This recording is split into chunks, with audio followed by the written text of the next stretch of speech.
akan tempatkan SPG. Nah, kemudian tentu ada juga beberapa merchandiser ya, kalau diperlukan, kalau ada promo dan lain sebagainya. Jadi kita ngelihat situasinya, setiap outlet kita lihat situasinya, apa yang bisa kita lakukan untuk meningkatkan penjualan di outlet tersebut. Jadi penjualan outlet selalu kita monitor, kemudian kalau kita ada penempatan SPG, kita juga monitor dengan SPG berapa bisa peningkatan penjualannya. Nah, kalau bisa penjualannya bisa meningkat, nah nanti kita juga akan duplikasi tempat-tempat lain seperti itu. Nah, Oke. Menarik, Pak.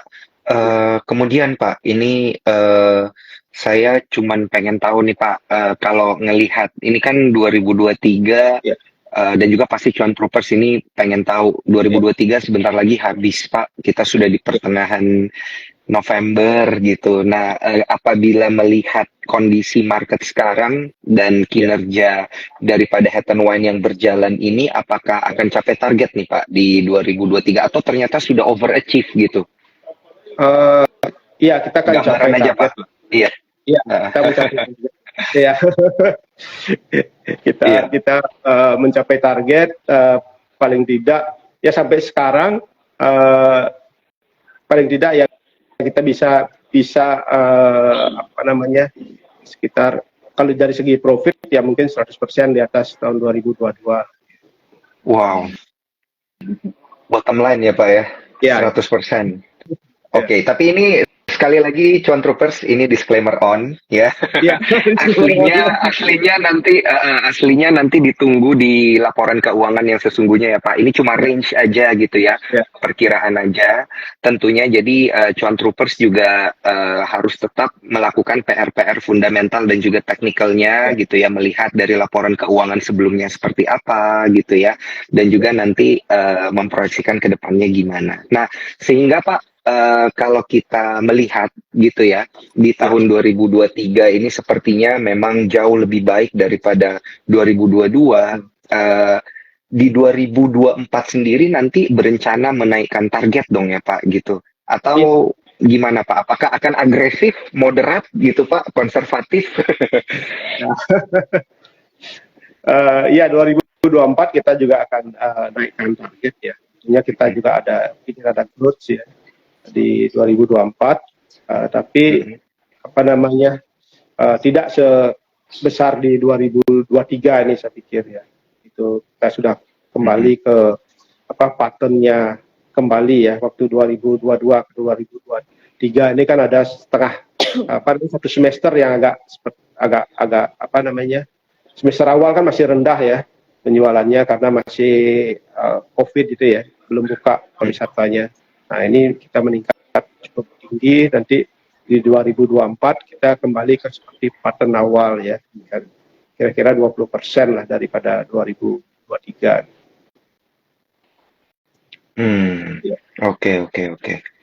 Oke, baik. Menarik ini. Ada follow up question mungkin dari Clara, silakan. Kalau misalnya dari kita lihat sisi penjualan, apakah ada seasonality Pak? Misalnya di kuartal mana penjualan Head and Wine yang lebih tinggi? Karena kita memang penjualan kita di Bali, kita ngikuti dari pattern daripada turis yang ada di Bali. Nah, seperti itu biasanya di semester 1 lebih rendah daripada di semester 2. Nah, ini kan kita ngelihat kalau misalnya bulan November sekarang agak turun ya dibandingkan Oktober, kita akan turun sampai pertengahan Desember, nanti pertengahan Desember akan naik sampai pertengahan Januari, kemudian akan turun lagi. Nah, mungkin April, Easter itu ada naik sedikit. Nah, kemudian Mei turun dikit, nanti mulai Juni udah naik lagi. Juni, Juli, Agustus itu high season kita. High season. Nah, sampai Oktober ya, itu high season. November akan turun. Yang itu patternnya di Bali. Karena ngikutin juga masa liburannya di Australia ya. Dan juga musim dingin, misalnya Juli, Agustus itu dingin, banyak yang liburan ke Bali gitu ya. Ya. Selain musim libur sekolah gitu. Itu biasanya patternnya seperti itu. Ya. Oke.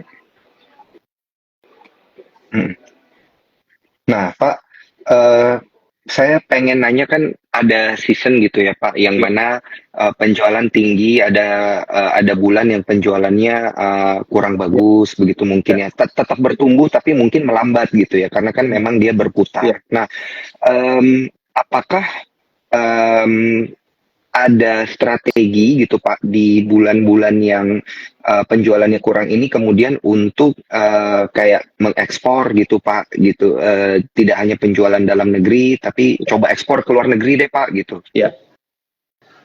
Itu sih sebenarnya seasonnya nggak jatuh-jatuh banget ya, paling turun sedikit Oh ya. oke. Gitu lah ya. Mm-mm. Nah memang kalau ekspor banyak sekali yang menanyakan saya kenapa nggak ekspor gitu ya. Karena kita Mm-mm. ngelihat sih potensi di Indonesia cukup besar ya. Nah kita juga pernah ekspor dulu.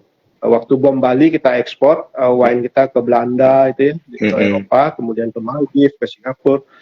Nah itu ternyata pertama adalah margin kita lebih kecil ya.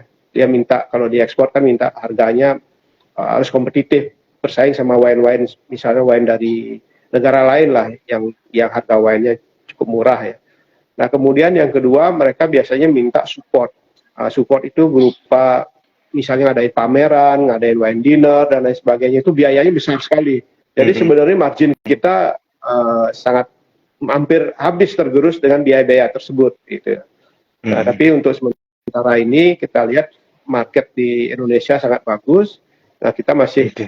fokus untuk market di Indonesia. Nah, walaupun ke depan tidak menutup kemungkinan kami juga akan mulai membuka lah channel-channel di luar gitu. Tapi sementara Mm. ini sekarang kita lagi masa pertumbuhan lah di Indonesia nih, masa pertumbuhan. Apalagi kalau kita lihat dari segi ekonomi ya, Indonesia Mm-mm. ini kan apa namanya umur-umur yang produktif itu banyak sekali kita istilahnya dapat apa namanya itu uh, apa keberuntungan ya dari umur banyak yang gini apa Mm-mm. namanya muda. Kemudian yang kedua nanti kelas menengah kita juga akan meningkat, yaitu akan menjadi konsumen wine. Mereka akan lifestyle-nya juga akan apa namanya semakin mengikuti seperti di kota gitu ya, yang mempunyai Mm-mm. daya beli cukup besar ya di Indonesia. Nah, karena Mm. kita bandingkan seperti katakanlah negara Australia ya. Nah, itu berapa tahun lagi apa namanya yang mempunyai penghasilan menengah, dia mempunyai penghasilan untuk bisa di spending untuk ke lifestyle itu secara kuantiti bisa lebih tinggi, jumlahnya bisa lebih banyak daripada Australia gitu dalam sekian tahun Mm. lagi. Ya, karena jumlah penduduk Oke. kita sangat besar ya, kemudian sekian persennya saja yang mampu belanja itu sudah besar sekali ya dibandingkan negara-negara lain.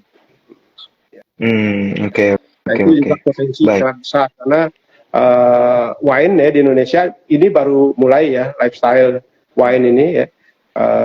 Apa namanya saya lihat itu habis ngantor itu ngumpul-ngumpul minum wine itu baru mulai ya Mm-mm. saya lihat ya sekarang banyak sekali yang mulai minum wine. Kemudian juga tidak cuman apa namanya laki-laki ya, tapi sekarang wine ini apa namanya lebih banyak wanita yang lebih banyak minum wine. Saya lihat komunitas-komunitas wine itu banyak Hmm, malah wanita ya. Kalau di oke. Jakarta ada Indonesian Wine Community itu banyak yang ikut yang wanita gitu ya. Nah itu juga akan banyak sekali aktiviti ya, misalnya arisan minum wine, Ya, wedding pakai ya, wine, ya, ya. tahun pakai wine itu jadi Mm-mm. ritual untuk minum wine itu semakin banyak. Semakin Maka beragam potensi gitu ya, itu Pak. ya semakin positif Mm-mm. lah prospeknya di Mm-mm. Indonesia. Baik, Pak. Kemudian ini kalau kita lihat dari keterbukaan informasi juga kan dan juga dari media-media ini banyak mengatakan bahwa akan menganggarkan capital expenditure sebesar 10 miliar rupiah begitu di Ya, tahun depan. Nah, ini apakah ya, berkaitan dengan peningkatan kapasitas gitu ya. atau mungkin nambah merek yang baru atau tambah jenis baru atau seperti apa, Pak? Kita menambah kapasitas ya, menambah kapasitas. Seperti Mm-mm. tadi saya sampaikan kita akan membeli tangki ya.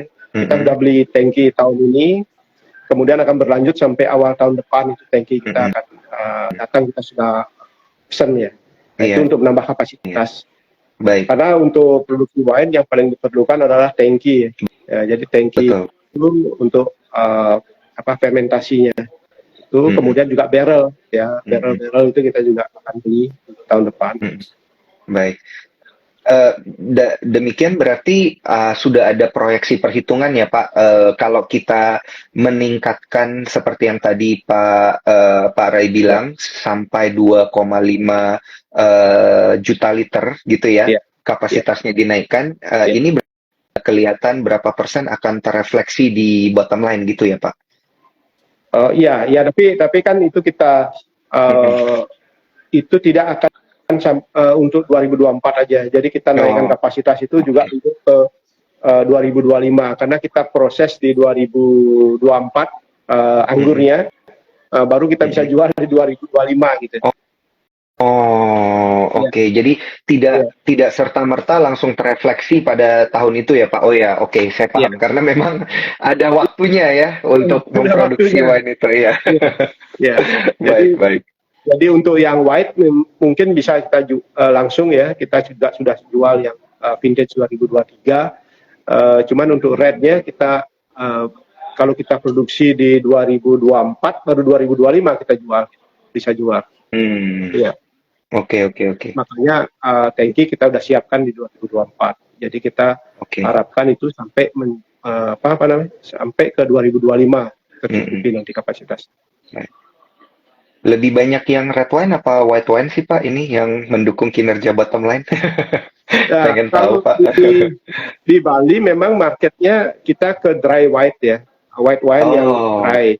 Jadi oke. untuk white island misalnya yang best seller itu yang Sauvignon Blanc. Kalau Mm-mm. yang dari Hutton itu yang agak white itu best Mm-mm. seller kita. Selain yang lain-lain memang kalau di Bali white yang lebih ini. Untuk produk lokal ataupun produk import juga white yang lebih banyak laku di Bali. Ya, kalau di Jakarta lebih Iya. banyak laku yang red dan juga yang sweet ya. Di Bali ya kurang yang sweet ya. Mm-mm. Ya, Oke, oke, baik, Pak. Ini karena keterbatasan waktu, mungkin saya kasih satu pertanyaan terakhir dari ya, Clara dulu nih. Silakan, Clara, mungkin ada satu pertanyaan terakhir untuk Eh, Pak Rai. ya Pak, mungkin saya ya. dikit balik ke tadi soal competition dengan apa terkait dengan harga. Kalau misalnya dengan para pemain lokal, Ya. price competition wine dengan kompetitor itu gimana? Kemudian posisi target market Hat and Wine itu apakah di uh, yang wine murah atau premium, Pak?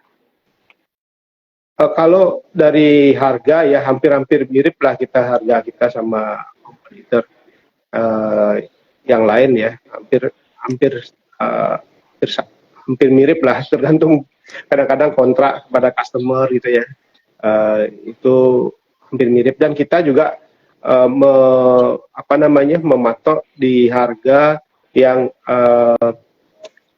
reguler. Kita masukkan Mm-mm. kalau ke reguler ya, harga kita tidak di premium, tidak murah tapi ke reguler. Nah, kecuali memang kita ada produk kita yang reserve ya. Kita punya produk reserve yang kita baru launching juga. Itu harganya memang kalau dibandingkan dengan yang import juga mungkin dengan beberapa import kita lebih mahal gitu ya. Kita jual 650.000 per botol, tapi itu cuman limited sekali. Ada 750.000, kita buat cuma 500 botol gitu ya. Nah, itu produk-produk limited kita ada juga yang premium. Hmm, oke, Oke, oke, baik. Oke, sekarang giliran saya Pak untuk pertanyaan terakhir dan pertanyaan yang mungkin ditunggu-tunggu juga oleh Cuan Troopers adalah tentang bagi dividen Pak. Oh, Kalau ya, kalau kemarin kan ini kita baca di keterbukaan informasi ya, sudah ada pembagian dividen ya Pak untuk ya, tahun buku 2022 dibagikan di 2023 gitu ya, ya Pak betul. sebesar Ya, Rp1,95 per ya, sahamnya atau 25% dari laba yang diterima ya, begitu ya dari keseluruhan dividen yang diperoleh pada 2022 maksudnya. ya. Nah, untuk selanjutnya Pak dengan kondisi market yang menarik di 2023 ke depannya nanti akan tetap membagikan dividen? Apabila iya, apakah sudah diproyeksikan gitu Pak? Berapa persen atau berapa banyaknya? Iya. Dan besarannya gimana Pak? Gambaran aja Pak, gambaran aja. Ya, terus terang sih kita belum sampai ke sana ya sampai saat ini untuk dividennya berapa kita akan, artinya kita akan bagikan dividen apa enggak, cuman kemungkinan besar kita akan bagikan dividen, cuman untuk besaran jumlahnya persentasenya kita belum dapat pastikan sekarang gitu.